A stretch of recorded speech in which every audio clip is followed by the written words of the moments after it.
नमस्कार मित्रांनो, मी अंकुश बर्डे ज्ञाना शेतीमध्ये आपलं सहर्ष स्वागत करत आहे. मित्रांनो, आज अत्यंत आल्हाददायक वातावरण आणि तिन्ही चारही बाजूला छोटेसे लहानशे डोंगराच्या रांगा अशा अत्यंत रम्य ठिकाणी आपण आज आलेलो आहे.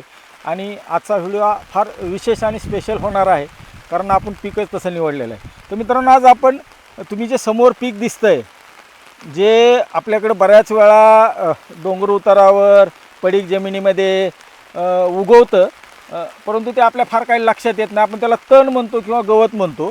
अशा पद्धतीचं हे पीक आहे आणि याला म्हणतात गोल्डन बेरी, किंवा खूप मंडळी त्याला गुजबेरी म्हणतात, किंवा अजून दुसरी 2-3 नावं आहेत त्याला लोकलची.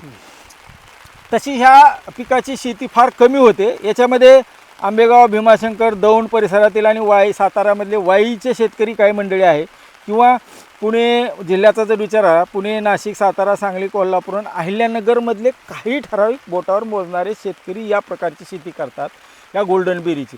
तर आपल्यासोबत आज आवर्जून पाऊस पडतोय आणि आपण त्यांचा पाहुणचार घेऊन आपण आज समीरजीच्या शेतात आलेला आहे. तर समीरजी, तुमची ओळख करून द्या. नमस्कार, माझं नाव समीर डोंबे, दौंड तालुक्यातलं खोर गाव आहे आणि या ठिकाणी वेगवेगळे शेतीमधले प्रयोग आपण करत असतो. अंजीर शेती आमची तर मूळ वडिलोपार्जित आहेच, पण त्याचबरोबरीनं थोडं जगाची गरज पाहता बदलत्या काळानुसार आपल्याला नवनवीन प्रयोग केले पाहिजेत, म्हणून आम्ही हा नवीन एक गुजबेरीचा प्रयोग आमच्या शेतात केला आहे. त्याच्याबरोबरीनं बाकीचं आम्ही बरेच काही इतर पिकंही करतोय, ते आपण पुढच्या व्हिडिओमध्ये दाखवू. तर ही गुजबेरी आपण पाहता साधारण 1.5 एकरावरती याची लागवड केलेली आहे. मी कधी लागवड केली समीरजी? ह्याची लागवड 15 मेला केली. बर. किती दिवसापासून हे कितवं पीक आहे तुम्ही? हे दुसरंच पीक आहे माझं. पहिलं मी मागच्या वर्षी ऑक्टोबरमध्ये लागवड केली होती थंडीमध्ये. पण थंडीमधलं, कारण ह्याचं कसं साधारण 3 महिने वाढीचा कालावधी आणि 3 महिन्यानंतर याला फळं लागतात. बरोबर. मग ते थंडीमध्ये त्याची वाढ बऱ्यापैकी झाली, पण उन्हाळ्यात थोडंसं त्याचे हार्वेस्टिंग पिरियड गेल्यामुळे गेल्या वर्षी उत्पादन अपेक्षित मिळालं नाही. मग ह्या वर्षी थोडं अर्लीमध्ये करावं म्हणून मे मध्येच 15 मेलाच आपण केलं. बरोबर. म्हणजे जनरली महाबळेश्वर किंवा त्या परिसरामध्ये लोक जुलैला वगैरे लागवड करतात दरवर्षी, पण थोडं अर्ली घ्यावं म्हणून आपण मेला पाणी उपलब्ध होतं आपल्याकडे शेतकऱ्यांच्या माध्यमातून, कृषी विभागाच्या मदतीने आपण शेतकरी वगैरे केले, तर त्या पाण्याच्या अवेलेबिलिटीच्या जोरावर आपण 15 मेलाच लागवड करून घेतली. मित्रांनो, गोल्डन बेरी किंवा मलबेरी असेल किंवा गुजबेरी असेल, काही ब्लॅकबेरी आहेत, अशा बऱ्याच प्रकारच्या बेरीज सध्या जे उच्चभ्रू ग्राहक आहेत त्यांच्यामध्ये फार फेमस होत आहेत. याच्यामध्ये व्हिटॅमिन ए, व्हिटॅमिन क, त्यानंतर अँटीऑक्सिडंट फार मोठ्या प्रमाणात असल्यामुळं ज्याचा दर कमीत कमी शेतकऱ्याला 150 पासून 600 रुपयापर्यंत बेरीज सध्या जाती. आणि मग ही काळाची गरज ओळखून आपल्याकडे जे महाराष्ट्रातले प्रयोगशील शेतकरी आहेत, ज्याला कायम नाविन्याचा ध्यास असतो आणि ह्या बदलत्या हवामानामध्ये तोंड देण्यासाठी, टिकून राहण्यासाठी नवनवीन प्रयोग करतात, तसा विचार केला तर कृषी विद्यापीठाकडे याच्याबद्दल कुठलंही कायम झालेलं नाही, परंतु केवळ शेतकऱ्यांनी स्वतःच्या हिमतीवर हे पीक आणलेलं आहे आणि याची लागवड आता वाढत आहे. ज्या भागात स्ट्रॉबेरी घेतली जाते, उदाहरणार्थ जर हवामानाचा विचार केला तर याला समीरजी जसे म्हटले तसं खरीप आणि रब्बी जसं दोन्ही महिन्याचं पीक आहे. 6 महिने पीक शेतात राहतं. थोडं मॅनेजमेंट चांगलं केलं तर त्याच्यापेक्षा जास्त राहू शकतं. आणि वाढीचा सुरुवातीचा 3 महिन्याचा कालावधी असतो आणि पुढे 3 ते 4 महिने त्याची. आता तुम्ही बघता ह्याला किती दिवस झालं समीरजी? ह्याला साधारण 15 मे ते आता म्हणजे 3 महिने उलटून गेले. आता फळं लागायला लागली त्याला वरती बघा. आता फळं लागायला लागली. हो, आता इथून पुढे फळं महिन्याभरात पिकायला सुरू होईल आणि ती फळं लागण्याचंही काम सुरू असतं पुढं आणि फळं पिकण्याचंही काम सोबत सुरू होतं. म्हणजे साधारण 3 महिने फळं मिळतील. एका झाडाला अपेक्षित आपल्याला तसं 5 किलो सांगतात बरीच लोक महाबळेश्वर परिसरात, वाई परिसरात, पण आपण 3 किलो जरी पकडलं, 2 किलो जरी पकडलं तरी चांगलं उत्पादन मिळण्याची अपेक्षा आहे. याच्यामध्ये असं आहे की हे जर एखाद्या शेतकऱ्याला हिंमत असेल आणि फक्त मूळ मुद्दा असतो की याच्यात निचऱ्याची जमीन पाहिजे. हलकी जमीन चालेल, मध्यम जमीन चालेल, परंतु सुरुवातीचा कायिक वाढीमध्ये जर पावसाळ्यात पाणी साठलं, रोपाची संख्या कमी झाली तर प्रॉब्लेम येऊ शकतो. त्यामुळे निचऱ्याची जमीन अत्यंत आवश्यक आहे. हवामान म्हणाल तर ज्या ठिकाणी स्ट्रॉबेरी येते, ज्या ठिकाणी सुरुवातीचा पाऊस कमी असतो, म्हणजे दुष्काळी पट्ट्यामधलंच पीक आहे, फार पाऊसही याला चालत नाही, छोटी मुळी चालली पाहिजे, किंवा ह्याचं मूळ जे आपण रोगाबद्दल पुढे बोलणार आहे, मूळखूज होते, तर त्यासाठी निचऱ्याची अत्यंत जमीन. आणि ज्या भागात स्ट्रॉबेरी केली जाते, भीमाशंकर असेल, वाई परिसर असेल, किंवा आता जसं आपण डोंगराळ डोंगराळ भागाच्या पायथ्याशी ही चांगली शेती होती. सुरुवातीचा ज्यावेळेस हिचा वाढीचा कालावधी असतो त्यावेळेस मध्यम प्रकारचं दमट हवामान चालतं, सूर्यप्रकाश भरपूर पाहिजे. आता सध्या जरी नसला तरी सूर्यप्रकाशाची गरज असते आणि ज्यावेळेस फळ लागतंय त्यावेळेस मात्र तुम्हाला थोडं तापमान जास्त पाहिजे. अशा प्रकारचं याला हवामान पाहिजे. आता ही रोपं कुठून आणली समीरजी? ही पटेल नर्सरी म्हणून महाबळेश्वरमध्ये एक नर्सरी आहे, हां. त्यांच्याकडून आपण ती रोपं घेतली. आणि वाण म्हणता कुठला? आता याचा वाणाचं नाव ते गोल, ह्याचे 2 प्रकारचे वाण येतात. एक गोल फळं येतात, चपटी गोल रंग आकाराची फळं येतात पिवळ्या रंगाची, आणि दुसरं थोडं असं लांब आकाराचं येतं, त्यातले गोल चपट्या रंगाचं फळ आहे, तो ते व्हरायटी आहे त्याची. मित्रांनो, याच्यामध्ये जसं समीर सेठ म्हणले तसं 2 प्रकारचे वाण आहेत. त्यात वाणामध्ये केप गुजबेरी, पेरू टाईप सिलेक्शन आणि गोल्डन बेरी. तर हे गोल्डन बेरी सिलेक्शन आहे. याच्यामध्ये उत्तर प्रदेशामध्ये वगैरे याची बऱ्यापैकी लागवड होते. बरोबर. आणि तिथं कौशल्य म्हणून नाव वाण आहे. आणि तोच काहीतरी वाण इथं लोकलची लोक वाई परिसरात, जे महाबळेश्वरमध्ये परिसरात वाईच्या खालच्या भागात आहेत, जे स्ट्रॉबेरीची रोपं तयार करतात, तेच लोक हे रोपं आणतात आणि त्याच्यामुळे क्षेत्र वाढायला लागले. तर आपण जो म्हणला कौशल्य, जो हा कौशल्य किंवा गोल्डन सिलेक्शन, यस, ज्याची की नारंगी पिवळसर चपट्या प्रकारची फळं असतात, लहान लहान बोर जसं राहते चकनट, परंतु थोडं चपट आणि खायला आंबट गोड असते. अशा प्रकारचं हे फळ आहे. आणि तुम्ही जे म्हणता थोडं लांबट फळ असतो तो डिस्को वाण आहे. म्हणजे हा कौशल्य किंवा गोल्डन बेरी सिलेक्शन आहे. कारण याच्यात विद्यापीठाचं काही फार काही कॉन्ट्रीब्युशन नाही. त्याच्यामुळे आपण जी काही माहिती नर्सरीवाल्यांकडून पण ते गोल्डन बेरी किंवा तुम्ही म्हणल्याप्रमाणे गुजबेरी अशा प्रमाणे याच्याप्रमाणे दिलं. आता मला रोपं तुम्ही तिथून आणली, तर जमिनीचं हवामानाचं बोललो, किती अंतरावर लागवड केलेली? हा साधारण 2 बेड मधलं अंतर 4 फुटाचं आहे आणि 2 रोपांमधलं अंतर 2.5 फुटाचं आहे. आता बेडवरती आपण 2 ओळी लावणार होतो बेडवरती आपण, पण त्यात काही तज्ञ लोकांचं सांगणं आलं की 2 लाईन लावू नका, ती गर्दी जास्त होईल आणि दाटी वाढली की फळं कमी लागतील. बरोबर. मग आम्ही एक लाईन लावली आणि एका लाईनवरती आम्ही त्याच्यावरती कोथिंबिरीचं दण टोपलं मे मध्ये. आणि मग ते त्याचा योगायोगाने फायदा असा झाला की मे मध्ये टेम्परेचर जास्त असल्यामुळे कोथिंबिरीची लागवड खूप कमी प्रमाणात झाली होती आणि त्याचा खूप चांगला बाजार. आता मध्ये जे बाजार खूप वाढले त्या पिरियड मध्ये 35 रुपये दराप्रमाणे विकली. 2200 कोथिंबीरच्या जोडी निघाल्या, चांगले पैसे. म्हणजे ह्याचं 35 गुणिले 2200, 35 गुणिले 2200 तेवढे पैसे झाले. आणि मग त्याच्यात ह्या प्लॉट साठी लागलेलं मल्चिंग, तार, बांबू, ह्याचं लेबर, रोप, पाचट, मल्चिंगचं याचा सगळा खर्च निघून गेला.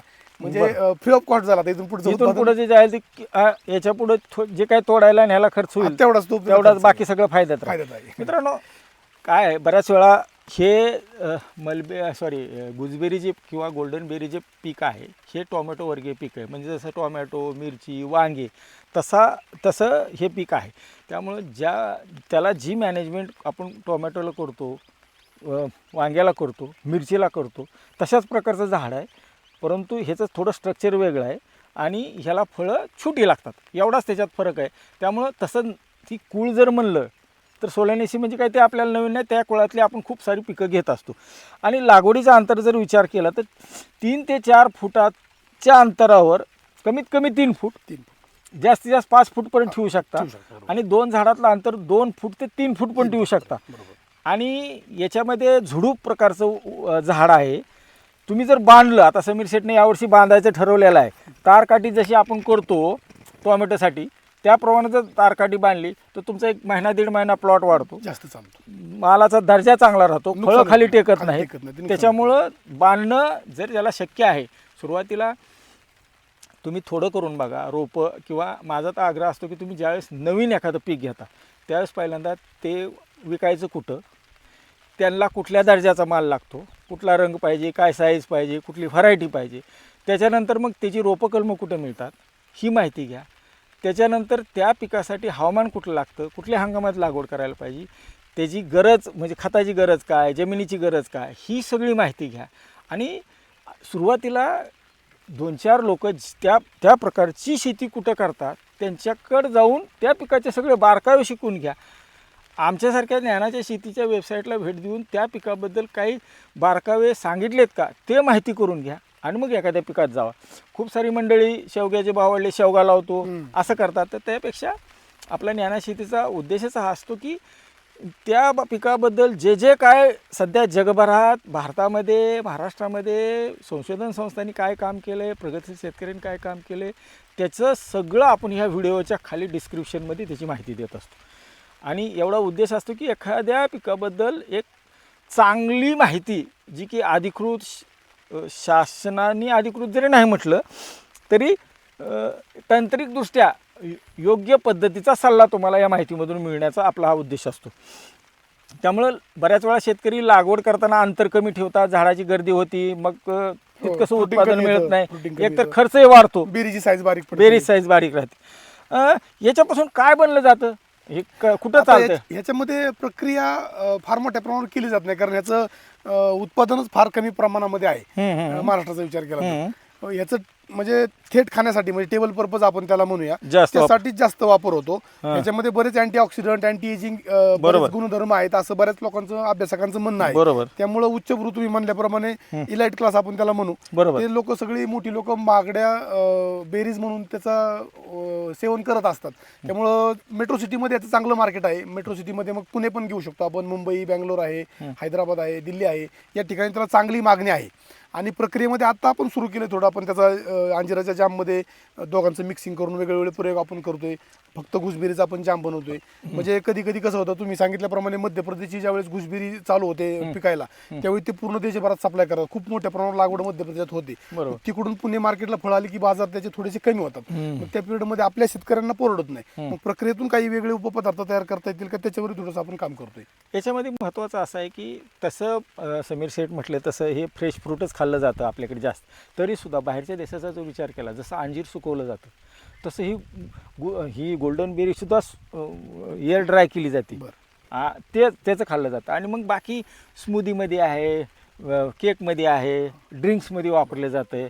तुम्ही जसं म्हणता तसं जॅम, जेली, सॅलड म्हणून जास्त जातं. भारतामध्ये तो प्रकार कमी अजून. तर बाहेरच्या देशामध्ये तसंही खूप मोठ्या प्रमाणात. काय माहिती आहे का मित्रांनो, तुम्ही ज्यावेळेस एखाद्या पिकाचं नवीन करताय आणि मग एखाद्या राज्यातून आता बाहेरच्या देशातूनही आपल्याकडे खूप मोठ्या प्रमाणात माल येतो आणि तुमची अपेक्षा असते 300 रुपये किलोने जाऊन जर 100 रुपये किलोने विकायची पाळी आली तर प्रॉब्लेम येतो, अडचणी येतील. मग त्याच्यावर केलेला खर्च निघत नाही. त्यासाठी जसं समीर शेठ म्हणले त्यावेळेस काहीतरी दुय्यम प्रक्रिया पण. आणि सर ह्याचं कसं आहे, लागवडीनंतर 3 महिने साधारण वाढीला काळ लागतो. बरोबर. सुरुवातीचा 1 महिनाभर त्याला ग्रोथच मिळत नाही, मुळी पकडायला खूप वेळ घेतो. मग त्या वेळेमध्ये तुम्हाला एखादं आंतरपीक जर करता आलं मधल्या जागेमध्ये किंवा बेडवरतीच, तर ते तुमचा खर्च काढून टाकतं. फक्त ते थोडं करताना विचारपूर्वक डोकं लावून थोडंसं केलं तर तुमच्या प्लॉटचा खर्च काढू शकता आणि तुम्हाला मग पुढे उत्पादनातून चांगला रेट मिळण्याची किंवा भीती राहत नाही की बाबा आपला एवढा मोठा खर्च झाला आहे, पुढे काय होईल काय नाही. एखादं आंतरपीक महिना 1.5 महिन्याचं आपल्याला करता येणं शक्य आहे, भाजीवर्गीय असेल किंवा इतर कुठलं. याच्यामध्ये असं महत्त्वाचा मुद्दा असा आहे की ज्यावेळेस तुम्ही लागवड करता त्यावेळेस रोपं आणता, मग ते थोडी हार्डनिंग करायला पाहिजे, योग्य अंतरावर लागवड करायला पाहिजे. आता ह्याला शेणखत किती टाकलेले आहे? शेणखत आता साधारण 1.5 एकराला आपण 4 ट्रॉल्या टाकले. बरोबर. 8 ते 10 टन शेणखत. आणि याचा बेसल डोस जर विचार केला, ज्यावेळेस आपण बेड तयार करतो, समीर शेठनं अत्यंत उत्कृष्ट पद्धतीने केले. एवढं पण करायची गरज नाही. ज्यावेळेस एखादा शेतकरी नवीन करतो, जसं तुम्ही पहिलं केलं होतं, तुमच्याकडे पेरू आहे, अंजीर आहे, सीताफळ आहे किंवा डाळिंब आहे, 2 डाळिंबाच्या झाडामध्ये जेवढं शिल्लक अंतर आहे 2.5-3 फुटाच्या अंतरावर जर एक किंवा 2.5 ते 3 फुटावर एक रोप बसावं, या पद्धतीने जरी आंतरपीक केलं सुरुवातीला, कारण त्यातलं ज्ञान, कौशल्य, अनुभव, मार्केट ह्या सगळ्याचा अनुभव आणि थोडं त्या पिकाबद्दल आपल्याला कॉन्फिडन्स, विश्वास यायला वेळ लागतो. त्यासाठी आंतरपीक करावं. आणि ज्यावेळेस आता तुम्ही सोल करताय सिंगल, त्यावेळेस त्याच्यामध्ये काहीतरी आंतरपीक करावं. आता तुम्ही इथं नुसतं प्लास्टिक मल्चिंग केलं नाही, बांधताय पण तुम्ही खाली बाजूला पाचटाचं आच्छादन पण केलं आहे. म्हणजे माझ्या माहितीप्रमाणे महाराष्ट्रामध्ये इतका चांगला गोल्डन बेरीचा प्लॉट मला वाटत नाही मिळत. आणि मागं तुम्ही बोलले होते मला की साहेब तुम्ही गोल्डन बेरीबद्दल बोला, पण मी म्हटलं मला स्वतःला जोपर्यंत त्या गोष्टीबद्दल माहिती येत नाही, आपल्याला खात्री वाटत नाही, तोपर्यंत आपण त्यात बोलणार नाही. नाना शेतीमध्ये आपला कायम आग्रह काय असतो की ज्यावेळेस आम्ही एखादा व्हिडिओ करतो त्यावेळेस त्या पिकाची संपूर्ण माहिती आपल्याला तरी पाहिजे आणि मग समोरच्याला काहीतरी देता येईल, PDF लोकांपर्यंत जाईल, या उद्देशानं आपण करतोय. तर मित्रांनो, आता पुढचा जर विचार केला, ह्याला खताचं जर नियोजन केलं, एकरी 8 ते 10 टन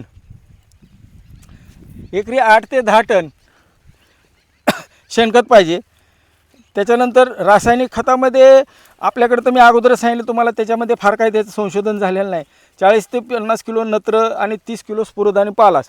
म्हणजे ज्यावेळेस बेडमध्ये तुम्ही टोमॅटो मिरचीचा बेडचा डोस भरता त्यावेळेस जसं 10-26ची एक बॅग, 12-32ची एक बॅग किंवा DAP पोटॅश असं जर भरलं आणि शेणखत जर चांगलं दिलं तर पुन्हा मला वाटत नाही फारसं त्याच्यात रासायनिक पाण्यात विरघळणारी खताचं काही नियोजन करायची गरज नाही. तुम्ही पाण्यात विरघळणारी खतं देता का? वॉटर सोल्युबलची काय आवश्यकता पडत नाही. मुळातच आपण ह्या जागेमध्ये पहिलं अंजीर होतो. हां. त्या अंजिरात पण आपण खूप चांगल्या सेंद्रिय प्रॅक्टिस फॉलो केलेले आहेत. कंपोस्ट खत घेणं, गांडूळ खत घेणं, मल्चिंग करणं. त्यामुळं सेंद्रिय कर्ब चांगला असल्यामुळं फार काही रासायनिक खतांची आवश्यकता पडली नाही. थोड्याफार प्रमाणात सुरुवातीला तुम्ही सांगितल्याप्रमाणे नत्र वगैरे स्फुरद वगैरे दिले, पण नंतर काही झाडावरती कुठली डिफिशियन्सी जाणवली नाही. त्यामुळे वॉटर सोल्युबल खताचा वापर अजूनपर्यंत काही केला नाही. ते ज्यावेळेस जाणवलं त्यावेळेस थोडंफार आपण त्यात वापर करावा लागेल कदाचित.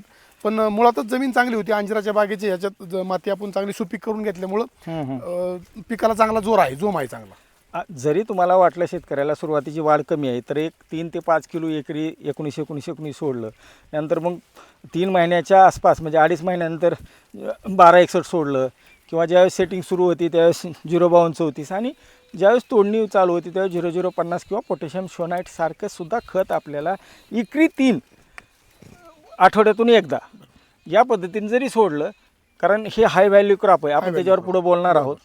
कारण सुरुवातीला तुम्ही इतका खर्च करताय तर त्यावेळेस जर आपण थोडा आणखीन गुंतवणूक केली तर आपल्याला त्याच्यातून फायदा होऊ शकतो. आता ह्याचं किती दिवस झालं ह्याला लावून? ह्याला तर साधारण 3 महिने पूर्ण झाले. 3 महिने म्हणजे आता मित्रांनो तुम्ही पाहतच आहे प्लॉटमध्ये की फुलं चांगली लागलेली आहेत. यावर्षी पाऊस थोडा उशिरा झाला होता तरीसुद्धा चांगली फुलकळी आहे आता तरी.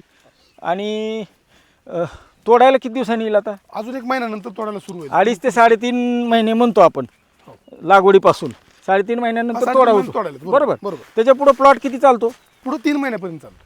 2.5 ते 3 महिने तुम्हाला फळ तुम्ही बांधला तर यावर्षी 1 महिना 1.5 महिना जास्त जास्त झाला. चालेल तो. कारण कुणी बांधत नाही. थोडं बांधायला आता उशीर झालाय बाकीच्या कामाच्या हा, ठीक व्यापामुळे आहे. थोडं उशीर पण झाला अजून पण बांधण्यात. तसं काय लोळत नाहीत हा, प्लॅन्ट काय अजून लोळत नाही असे अजून. लोळत नाही अजून. काय बांधायला तसे 4-8 दिवस जरी लेट झालं तरी काय फरक पडणार नाही.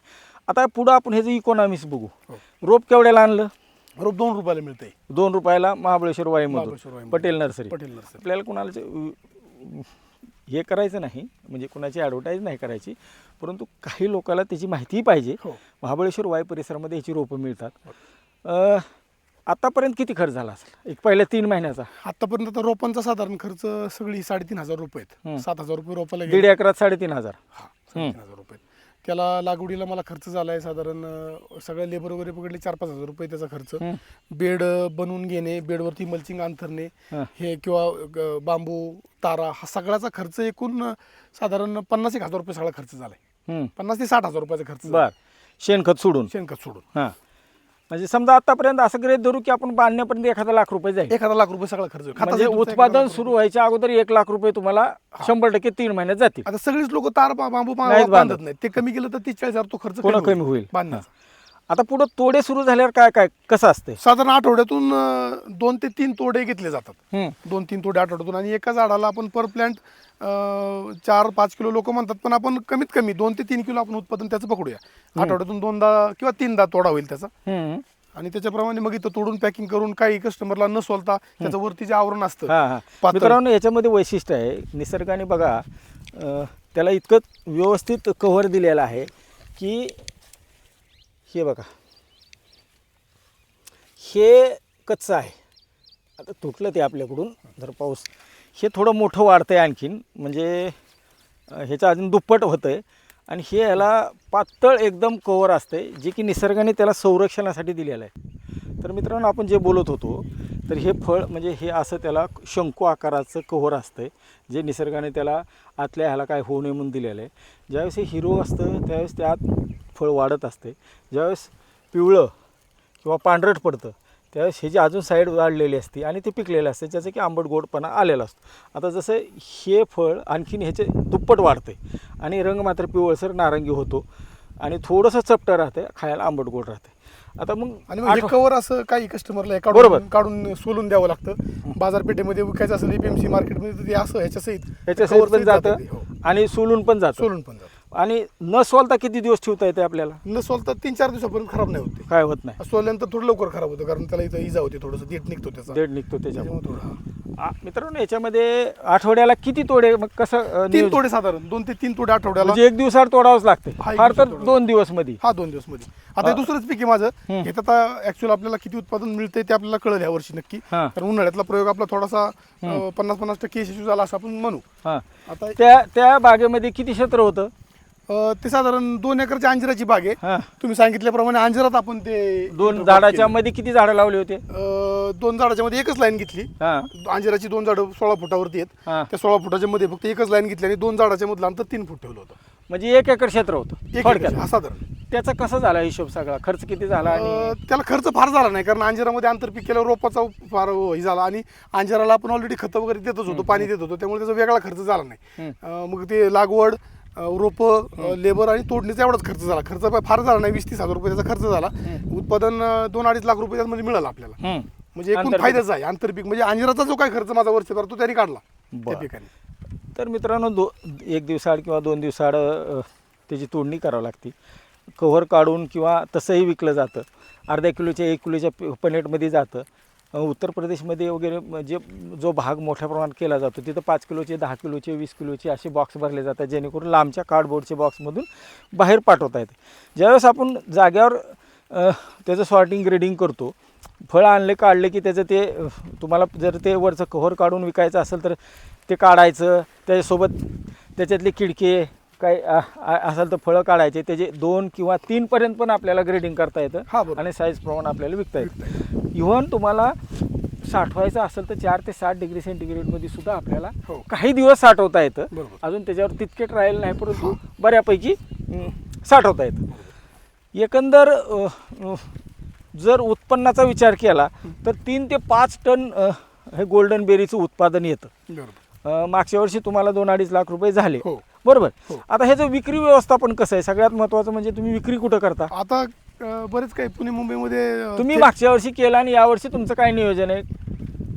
आपल्याला बाजारपेठेमध्ये विकायची गरज पडली नाही कारण आपलं हार्वेस्टिंगला आलं ते फेब्रुवारी नंतरच चांगलं म्हणजे जानेवारी नंतर ते जोराला लागलं. पण फेब्रुवारी, मार्च आणि एप्रिलमध्ये आपण त्याची फळं विकली. तर त्यावेळी मार्केटमध्ये इतर कुठला माल उपलब्ध नव्हता. ऑड आलं होतं जरा, ऑड सीझनमध्ये आल्यामुळं आपल्याला थेटचे काय आपले पुणे मुंबईमध्ये कस्टमर त्यांना आपण थेट विकलं. काही रिटेलर आहेत वेगवेगळे, त्या रिटेलर लोकांना पण B2C पण आपण विकलं आणि B2B पण थोडंफार विकलं आपण आणि त्यातून चांगले पैसे मिळाले आपल्याला. समीर सेठनं काय केलेलं आहे, त्यांचा अंजीर असो किंवा आणखीन सीताफळ असो, ते काय करतात, जे मोठे ब्रँडचे दुकान आहेत त्यांच्याशी त्यांचा संपर्क आहे. ते फ्रेश फ्रूट असेल, जाम असेल किंवा प्लेटमधले पॅकिंग करून फ्रेश फ्रूट असतील, हे सगळे त्यांना विकतात. मागच्या वर्षी ॲव्हरेज दर काय मिळाला? पहिला म्हणजे जास्तीत जास्त किती, कमीत कमी काय तुमचा फिक्सच असतो? आता रेट चांगला मिळाला त्याचा, म्हणजे फार त्याचे व्हेरिएशन मार्केटमध्ये विकावं लागलं नाही आपल्याला कधी. म्हणजे कुठलाही शेतमाल असला तर ह्या निमित्ताने शेतकऱ्यांना मी सांगेन की स्वतःचा शेतमाल स्वतः विकता आला तर त्यासारखी चांगली गोष्ट आपल्याला शेती व्यवसाय म्हणून दुसरी कुठली नाही. बाजारपेठेवरती, मार्केट यार्डावरती आपण कधी अवलंबून नसतो. त्यामुळे दर साधारण 250 रुपयाच्या पुढंच सगळा रेट दर मिळाला मला.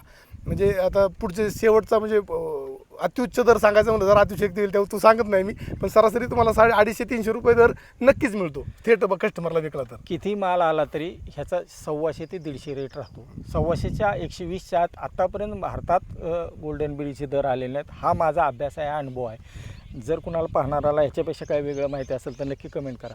समीरजी, मग एखाद्या 1 एकर, आता हे तर तुमचं 1.5 एकर आहे, माझा ही बेरी जी करतात फार काय अवघड नाही. जसं टोमॅटो इतकं तर नक्कीच अवघड नाही, फार रोग नाही त्याला. हां, म्हणजे कमी खर्चात, टोमॅटो मिरचीपेक्षा कमी खर्चात उत्पन्न जरी 3 ते 5 टन आहे, चांगलं केलं तुम्ही मल्चिंगवर तर 5 टन, यावर्षी 5 टन प्लस राहणार. 125 रेट कमीत कमी आहे.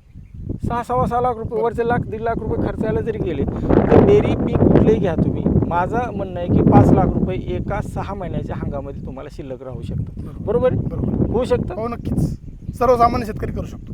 फार रोगाचं फार प्रमाण नाही रोग राहायचं. ही असली ह्याच्याच एक समान दिसणारी एक दुसरी रानटी व्हरायटी असते आपल्याकडे. बरोबर. कोणी त्याला फटाकडे म्हणतं, कोण काय म्हणतं त्याला, त्यातल्याच वर्गातलं हे. त्याच्यामुळे फार त्याला रोगराई नाही, कमी खर्चामध्ये येणार आहे ते आणि चांगलं उत्पन्न देत आहे. तर मित्रांनो, आजचा व्हिडिओ आवर्जून करण्याचा उद्देशच होता की टोमॅटो, मिरची, वांगी असेल किंवा डाळिंब आणि हे जर पारंपरिक पिकं घेऊन आमचे शेतकरी आता हवामान बदलाला, किडी रोगाला, कंटाळलेले आहेत, काहीतरी नवीन पर्याय द्यावा, पर्याय देताना त्याला परिपूर्ण माहिती द्यावी असा शेतकरी निवडून आपण स्वतः अभ्यास करून ह्या व्हिडिओच्या खाली सगळी त्या ची माहिती देण्याचा प्रयत्न केलेला आहे.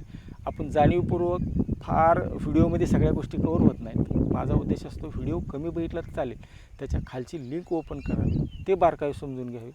समीरसारख्या त्या पिकामध्ये जे लोक आज 5-10 लोक महाराष्ट्रात काम करतात त्यांच्या चुका काय, त्यांचं बरोबर काय, ते खळगे त्या पिकातले शिकावेत आणि मग ह्या पिकाकडे जावं आणि पीक लागवडीच्या आधी जिथं विकायचं त्याची खात्री करावी आणि मग या पिकात जावं. मला वाटतं याच्यापेक्षा जास्त बोलणं बरोबर नाही. समीर, तुम्हाला काय ॲड करायचं ह्याच्यात? नाही, एकूणच बेरीजकडं डोंगर भागातल्या शेतकऱ्यांनी, पाणी प्रमाण कमी असणाऱ्या शेतकऱ्यांनी नक्कीच वळालं पाहिजे. 8 महिन्याचं साधारण 7-8 महिन्याचं पीक आहे, 7-8 महिन्यात चांगले पैसे कमवून देतं. आंतरपीक घेतलं तर तोही तुमचा उत्पादन खर्च सुरुवातीचा आहे तोही काढता येतो. त्यामुळे निश्चितपणे शेतकऱ्यांनी प्रयोग केला पाहिजे, असं हे पीक आहे. धन्यवाद. नमस्कार.